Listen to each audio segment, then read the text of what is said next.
Hello everyone! Tuturuan ko kayo kung paano pumili ng matabang surahan. Ngayon, dito ako sa palengke. So, pag sariwa pa, unang-una sariwa dapat ang pipiliin nyo. Tignan nyo yung mata nitong malaki sa ilalim. Medyo blurred na, medyo malabo na yung mata niya kaysa compare doon sa nakapatong sa kanya. Ganon din dito sa may baba, yung surahan na medyo malinaw pa yung mata. So, pansinin niyo, malinaw pa yung mata niya. So, ibig sabihin sariwa. Lalong-lalo na ito yung lapo-lapo. O, kita niyo po. So, malinaw na malinaw pa yung mata.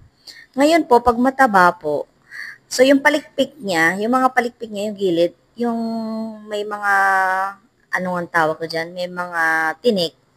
Pag yan maumbok, ibig sabihin mataba yan. Yung parang ano siya, hindi siya yung flat. Pag maumbok siya, ibig sabihin mataba. Katulad nitong pinili ko, yung unang kinuha ni Kuya kanina.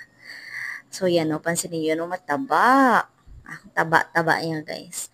Ngayon, kasi kailangan sa suran, masarap talaga pag sariwa compared sa hindi sariwa. Kasi pag hindi na sariwa, medyo malangsa na siya.